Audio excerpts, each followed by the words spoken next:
Hi, I'm Seamless, and this is part 3 of the Making a Truck Puncher, the mixing and mastering part. Coming unbelievably late from the rest of them, although people who are watching this in the archive, and not on the day it came out, I have no idea about that. But now you do. So you can feel camaraderie with people who watch it first. Anyway, so in the previous videos we covered the arrangement, like why I made what I made, and the sound design, how I made what I made. And now we're going to do the mixing and mastering, which is how I put it all together. So most of the time, actually, I use this project a lot when I explain my mixing and mastering process to students, because it's actually very straightforward, and you can very clearly see kind of what's going on when I start explaining what happens. The thing is that my usual sort of advice in terms of like how I literally usually make things is usually stuff like I'll make the beginning of the drop, and then I'll mix and master this like it's done, and then I'll keep the mastering on forever while I'm making the rest of the track, and I'm making all my other mixing decisions and stuff like that. The thing is, though, is that like if you watch the other videos, you'll know that I actually made the intro first. I actually made the intro, and like chronologically with the rest of the track. And that did change a little bit about when I did mastering, but however, I did still actually master it when the drop part came. I made this part, and after I had made all this part, and they were related enough, and they had the same enough, much of the same material that it still worked out.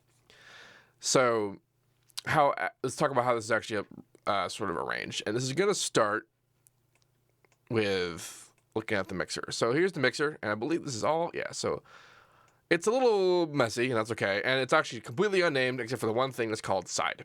And now for pretty much all the tracks that I do these days, this is the sort of the linchpin of pretty much everything that I do. This sidechain bus is what this is.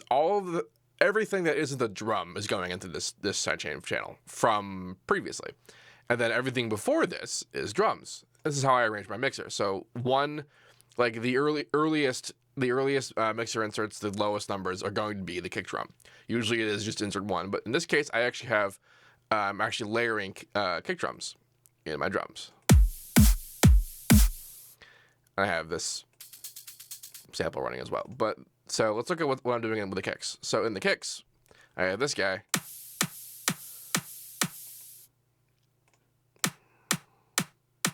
And this guy. The reason why we keep hearing that is because I have this hat channel over here, which I'm side chaining, and because these channels are routed into this channel, which are routed to those channels, whenever I solo them, it links all of the channels that you have routed into it, which is why that keeps happening. So I have this really clicky, synthy super kick, and then I have this more kind of acoustic-y sounding one, and then this acoustic-y sounding one, I high-passed it, so there's not really any bass in there, and I kind of shelved a bit of the high end, and that was mostly to taste. There was no utility in doing that. The utility was the high-passing, because the other kick has all the bass. And there's a couple reasons for doing that. One, because it just sounded good, and it's really all I wanted to do, but the benefit of having done it in this particular way is that because in the sidechain channel with all the synths, I'm high-passing everything, much like I high-pass the kick drum. This means that in the low end, beyond the high-pass threshold, there are only two things. There's the separate sub, which fills in for the rest of the synths, and then there's that kick's low end. So it is like the least complicated low-end mix you could possibly have. And that's a good thing to do. It's not to say that you can't do other weirder stuff. You can do that. That's fine. It's just that this is the easiest thing to This is the easiest thing to like deal with. And that's what that kick sounds like, both of them together. I quite like that. The snare is just a snare. That's just how the snare sounds. It's not really much to it. I just EQ'd it. This is a filter. Either that, or I wanted to have really high pass on the top there, or low pass, whatever. I forget why I did that, but this particular snare had like an incredible amount of high frequencies, mostly just because that's how the mastering in the compression that I'm doing on the drum bus, and we get that in a second, and also the mastering compression force a lot of high frequencies to do a lot of stuff, which means I had to bring down the high frequencies in this snare for it to kind of balance out. And this exact thing here, where I have the mastering created an issue with what would have been a normal mix, and that I solved with the specific EQing curve on this particular sample to deal with that is precisely why I like to mix and master together. Because what will end up happening is that you'll do your mix, without the standard way of doing mixing and mastering is that you do them separately, is that you have a pre-master. The pre-master is where you do your mixing and you make it sound as good as you can possibly make it sound without any actual compression on the master bus. You can compress individual things and you can do buses, whatever, it's fine.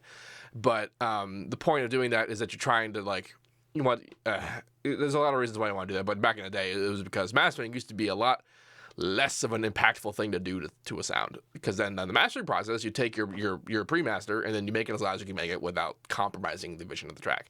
The problem with these modern, very crushed sounding genres is that the vision of the track involves a lot of master compression, and so there's no way you're going to get it to sound like that without that. And that's just the style. That's just a stylistic thing about how the genre sounds. So what ends up happening, though, is that when you start to master your pre-master stuff, is that you notice a lot of stuff behaves weirdly. It behaves in the ways that you didn't expect. So then you go back to your pre-master mix and you change some things, and you come back. You do that a whole bunch of times. Even the pros do this when they send it off to other people to get mastered. They have revisions, and eventually you end up you just correct for stuff like this. You correct for, with this mastering, these higher frequencies are way too pronounced, and so I'm going to get rid of the higher frequencies. And now it sounds better, but I can just do that immediately together because we live in the future.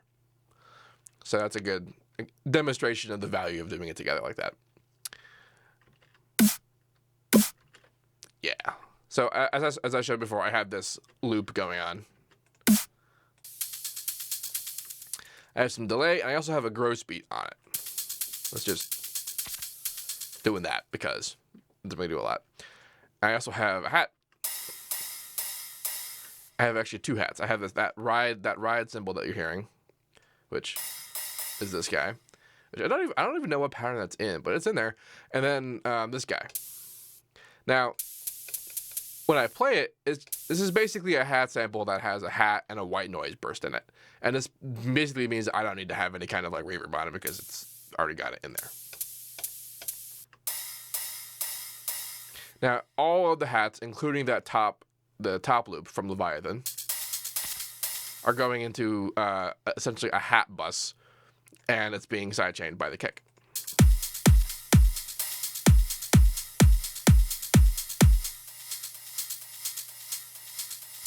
Now, normally, you might have seen me talk about stuff where I do a reverb send and then I sidechain the reverb. You could do that, or you could just sidechain all the hats. Sometimes that's about a similar result. Depending on the kind of higher frequencies you have in your kick and your snare, that might be preferable, because you might the interaction between the clicky higher frequency of a kick and the hat might not really gel the way you want it to.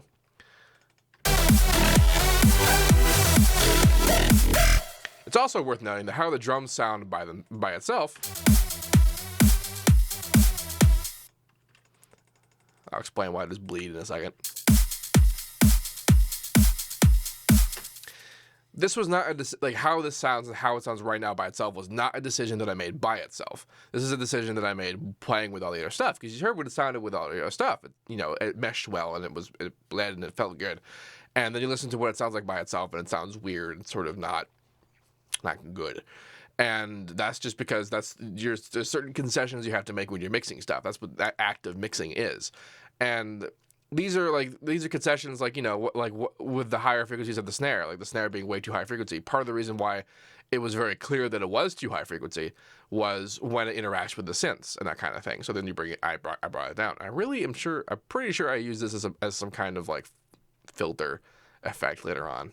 I don't really remember. It's been a while since I looked at this project in this detail anyway.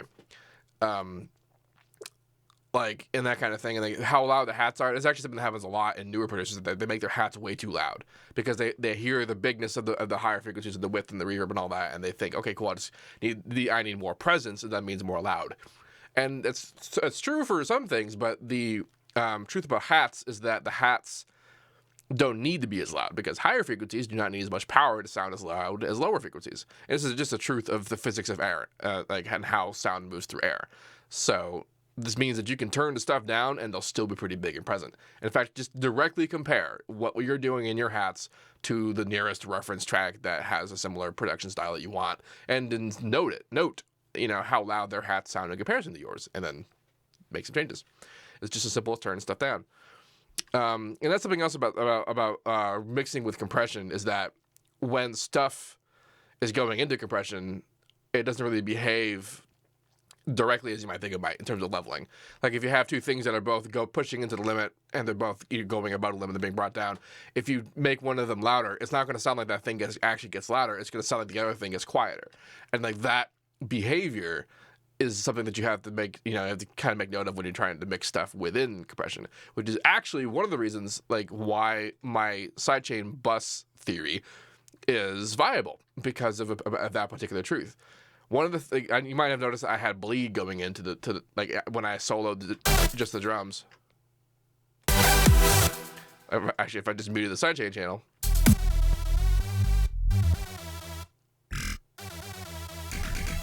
there's stuff still happening, and that's because that particular stuff is being led into the sidechain channel and the master. And the reason for this is because the sidechain channel is just this EQ and this sidechain. There's nothing else happening in there, which means I could do parallel processing and it won't be phased out because there's no delay. And the value of doing this is the idea that however much I push the whatever element it is into the master as well as the sidechain channel, this is kind of like the floor now. The sidechain won't really go lower than that because that's always there. Now, in regular world, if I wasn't compressing the master as hard as I am, and just like a mix, this would mean that like everything gets louder, and the sidechain would be exactly as strong as it was. It's just that everything, that particular instrument would just be louder, and it wouldn't really work out very well.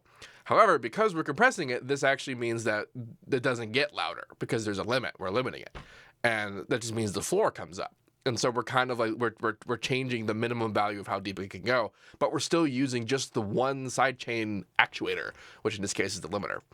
We're just using the one sidechain, the one bus, and yet we can have multiple individually calibrated sidechain depths anyway. We can't change things like the length and the release time of individual sidechains. If you want to do that, then you want to have actual individual sidechains.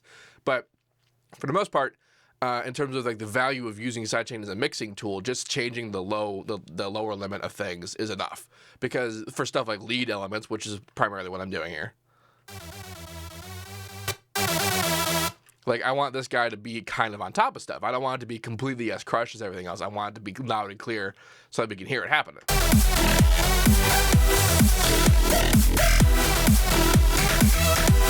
But I want the other stuff to be, just as crushed, so that you can actually have that kind of calibration, but still just have the one bus. And this only works because we're doing this kind of mixing into compression. So, and then I have my sub channel, and the sub channel is being individually compressed because it does have a slightly different profile, but it's mostly just set the taste. Now, the way I like to do my subs is, it's not the sub. Are you the sub? You're not a sub either. Where's my sub? Oh, it's probably in one of these other. Yep, there it is. So, people talk about a saturated sub, where they have a sine wave and they give a little bit of saturation, and that's whatever. What that does, what saturation does, is that it adds higher harmonics onto a sound. And if you saturate a sine wave, you get harmonics that are like a square wave, beginning to be a square wave. And you can do that, but what I chose to do here was I used just basically a saw wave, and I used the low pass here, which is keyboard tracking, a little bit. So you can see, like, if I play really high notes, I only have the couple of harmonics that are there, but if I play low notes, I got a whole bunch of harmonics. And it's because I have keyboard tracking on the low pass, so it is moving a little bit with the key, because you can see right here it's filtered off, but up here it's not. But this means that the higher you go, the less harmonics are available, and so it's not as, like, blatantly obvious. Because if I were doing that like this, it's a little bit odd in comparison to. And the reason why I want to do it like this and not just with the usual like saturated sine wave is because what I'm using is a harmonics associated with a saw wave and not a square wave. And the saw wave has just a little bit more bite to it. And I like that. So that's why I do what I did. You don't think it'd be like a do, but it do be. I fudged the fudge quote. Word. So high pass everything, sub. Now, there are some people that say that it's not necessarily a good idea to high pass everything, and there is a little bit of merit to that, because some sounds that have like a particular kind of snappiness to it, like if you do like a really hard pluck, and you want that really hard pluck to be really hard, you want it to be really snappy, some of that is actually in the low frequencies, and you might want to keep that. So if for some reason you think stuff's not hitting as hard as you want it to be, that might be why. And then you could develop your own individual high pass strategy. However, I'm lazy and I don't want to deal with that, so I high pass everything. Now, drum compression, I compress all the drums and I got bus pre-master. The way that I handle this is I'm using Maximus, and I've got my lower mids bands doing stuff, but the master band is not doing anything. It's just going right up there, and then it's going this loud at that plus whatever into the master, and I'll talk about that in a second. So in the low band, the way that I split this up is that it represents kicking the snare. Now, the snare that I'm using is not your average electro snare or house snare, in that it has a really pronounced fundamental tone, which is more in line with sort of what you do with like dubstep and that kind of stuff. But it actually worked out really well for this track, though most of the time it doesn't. However, having done that, you can see very clearly the delineation between where the snare should be and where the bass and the kick should be. So this means that I can really carve out like the most disruptive elements of these particular things, so I can compress and deal with them individually. And the benefit of doing that is really shown when we start talking about the time variables in Maximus. So the time variables, attack, release, and head, these are basically the ADSR of how the compressor behaves. It's essentially volume automation, and this is how long it takes to activate the attack, how long it decays before it's there, and release time, how long it sustains, which is what the head does. I don't know why they call it a head, but that's what it means. And so it determines basically how fast it's reacting. So you can see here, the mids is reacting hella fast, and then the lows is not so much fast. And there's a reason why I decided not to do that, and that's because if your compressor reacts faster than the oscillation like of your tone, which is to say, if you have a note that's so many hertz, and then you're like in the hertz range has a particular millisecond delay in between it, and then you have a compressor time that is faster than that, that means that it's going to start to shape the waveform's movement, otherwise known as wave shaping, which we understand to be distortion. So that's when that's bad. Sometimes it could be a cool sound design tool, but if we're trying to do mixing and mastering, that's not something we want really much, especially on bass. So that's why I have longer release times on the low frequencies, because the low frequencies are longer. On the mids and the highs, you can have higher. However, I am also just straight up just fucking pushing it, because this is drums. And really fast transient items usually sound pretty good when we're using extremely fast kinds of compression or distortion, because it's snappy. And this also works well with other elements that already have distortion in play, because a little bit extra isn't really going to damage it. However, if you had just like a sine wave coming in here, it would probably be really, really bad. It would be really clear and obvious that you're distorting it, and it might not sound super great. So you gotta keep in mind about that kind of stuff. So that's why the low frequencies are essentially just being turned up. Like this, when I drag stuff over and I have just a straight line here, this is literally just increasing volume. Because if I were doing this is saturation, but this is just volume increase. I could have literally just done the same thing with the pre-gain increase, but I decided to do it with the compression. Now on all of these, I have no attack, and that's because I want to preserve the snappiness of the actual impact. Because if there was attack, it might get a little foggy. So on the master, not doing anything. Why is that? So this has to do with the concept of 32-bit floating point bit depth. 32 floating point bit depth, 32-bit depth, floating point, 32-bit versus 60-bit, 24-bit. And the value of this basically means that you might notice that in my mixing, like going into the master, a whole lot of stuff is peaking. A whole lot of stuff is going way above 0 dB, and I am not even trying to keep things at -6 or whatever. And the reason I can do this is because of the 32-bit floating point, which honestly most DAWs do. I say most because I don't actually know if all of them do, but most of them do, and probably all of them do, because this is the future, like I said. And the thing about the future is that what this means is that 0 dB isn't really a problem. 0 dB is a problem with 60-bit and 24-bit because that's the limit, that's the ceiling. And when you go above the ceiling, it gets clipped, and it stays clipped. The difference between 32-bit and 24-bit is that if I were to clip a 24-bit signal, and then I printed that, it would stay clipped, and if I turn it down, it would just be a quieter clipped signal. It will still be clipping, still be distorted. However, if I went above 0 dB with a 32-bit signal, and then I turn it down, it would come back. The peak activity, the transient activity would still be preserved and identical to what it was originally. And so the value of this means I could redline all of my mixer inserts into the master as long as it comes down the very end, the very last, the very bottom of my actual mixing chain, my master chain. I could do whatever I want. And the reason why this matters, like, we might be thinking, well, why don't we just send audio out like that? And like the whole 0 dB thing is not literally like, no dB, obviously. It's just a standard. It just means like this is the center, and you can do plus or minus the standard, and then that's just sort of how that works out. So, and the reason why also that if you do use 32-bit, and I just like didn't have anything on here, and it was just redlining on the master, and it would be audibly distorting. The reason why it's audibly distorting is because your playback is 24-bit or 16-bit. It's your audio interface is not running 32-bit floating point. So that's why you can hear it distort. But then remember that if you were to render it like that, you could still bring it back and it won't be distorting anymore. Versus if it were a 24-bit signal and you tried to bring it back, it would just be a quieter signal. I actually have a video on this. If you go into my my videos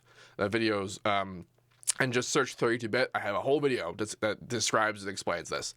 And yeah, so that basically means that the minus 6 dB pre-master leveling kind of thing does not matter. At least not to me. So, I mean, we can see this in the actual Maximus, like in the bands, because I'm doing stuff to the bands which make it louder, but look at how high it's going into the master. That's like plus 8 dB into the master. That is not minus 6 dB. And I'm not, in fact, I'm actually bringing down the pregain a little bit. So that's should describe some things about how some things work to you.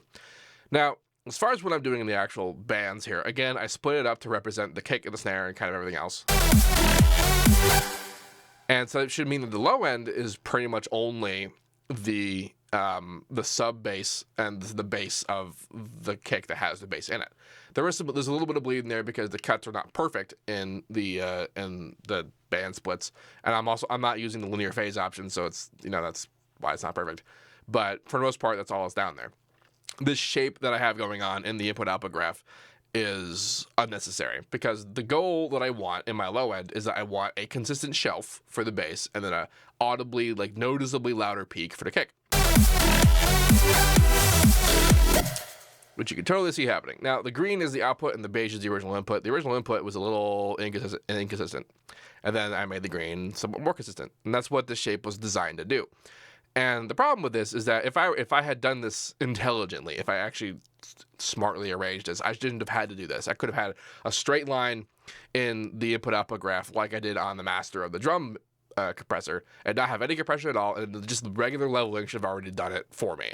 And that's because I didn't really do it right in the mix process. However, you can still do stuff in Maximus like this to fix that kind of shit. And that's what I did. There it is. Yeah. Now, the mids and the highs, the stuff I told you about the time variable still applies, though we want to be a little bit more careful with things like attack and the delay and that kind of stuff, because while the snappiness works for the transient business, it doesn't really work out so well for everything else. It gets a little bit too distorted. I also do a lot of stereo separation. This is what this knob does. This is a fade between mid and side. If you don't know what mid and side means, mid is it's a stereo image thing. The middle signal is the signal that is shared evenly between both speakers. A mono signal is like if I played a mono sine wave, it would be a sine wave that's in both speakers completely equally. So that it would sound like it's in the middle of the speakers.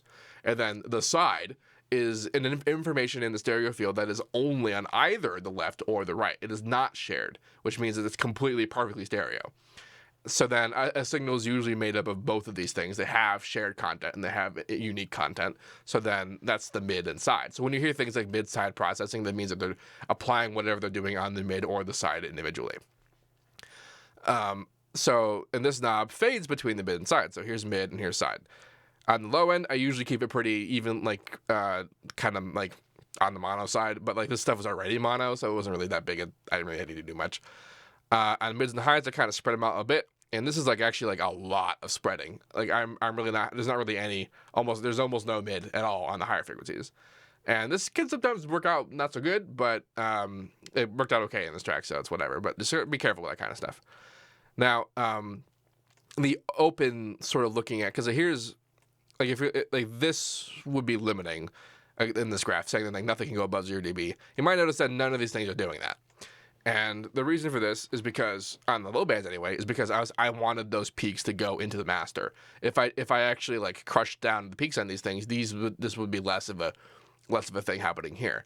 And you might be thinking, well, isn't that the point of multi-band compression? You want to do the compression individually on 3 bands so that you do less compression on the master. And yes, that would be the point if your goal is to have a transparent compression application on your track. And like I said before, the whole point of these styles that we're playing has nothing to do with transparency. It has everything to do with sounding crushed loud and huge and big. And so that means I'm actually directly like introducing heavy-handed compression because I think it sounds dope. This is not a mistake. I'm doing this on purpose. I know what I'm doing. I like how it sounds. It's fine if you don't like how it sounds. And honestly, this is still stuff you can apply to your stuff. Just do it less. Don't do it as hard as I do it, and it'll be fine. It's the same process. It's just less. That's all there is to it. So, on the master, I have what is ostensibly, as I'm kind of up here. This is like 1.2 to 1, 1.5 to 1, 2 to 1 kind of compression. 1 to 2, whatever ratio. I'm guessing because Maximus doesn't use a ratio system, he just lets you manipulate the input-output graph directly, and you can see the movement, you can see the analysis, and you can hear it happening while it's happening. You don't have to make guesses; you can just do it. And then I'm also using the soft saturator, which is this guy here.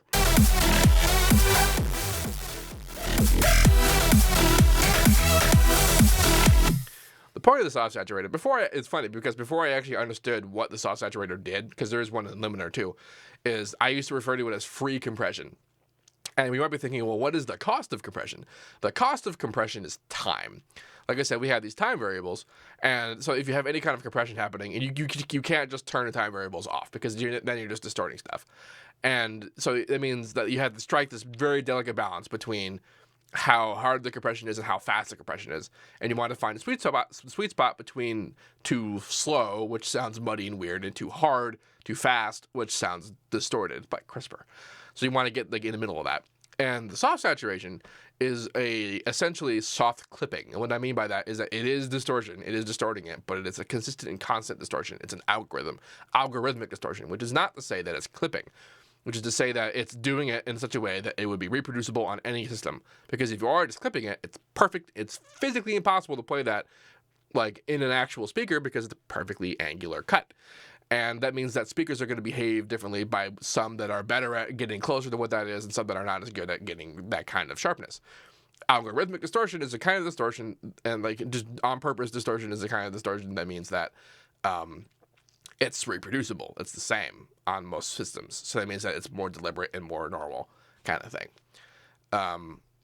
So I have a combination of that because the harder you push it through the distortion, the more audibly distorted it is. You notice that when I brought the ceiling down, yeah, it was quieter, but it was also super distorted. It was like really clearly obvious that it was distorting.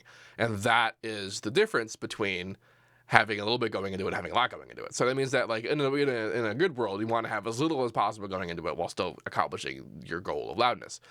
And so this basically means push it as hard as you can into it before it starts to sound bad. And that will be different for every song. And like I said, if you have a song that's primarily already distorted material, then like the song is, then it's not going to be really noticeably worse off for having a little bit of extra distortion involved. So that's all there is to that. And so a combination of actual compression and the soft saturation means that you have a lot of leeway and a lot of options in choosing the perfect sweet spot that sounds the best for whatever it is that you're doing. Sometimes it might sound better with all compression. Sometimes it might sound better with no compression. I actually have songs where I just like did that and used a soft saturator and it was all a good time. I do also have songs where I did that and I just let it clip, and that's how I know it's bad, because that was a bad choice. Don't do that. Yeah. I've covered this a lot. This is basically how every other making of I ever do for any song is basically going to be this exact same discussion. I'm going to do that because people want to know about specific songs, but this is this is a pretty one size fits all for my style anyway. My style of what I like to mix stuff. And like I said, I can do quieter, chiller, less distorted, less in your face things with this exact setup, and all that I have to do is just do it not as hard. it's the same process, just slower time variables, less pre-gain, less sharp curves. Like it's all the same ideas. It's just less of it. Yeah. So if you have any questions about this, let me know. And as usual, have a nice day.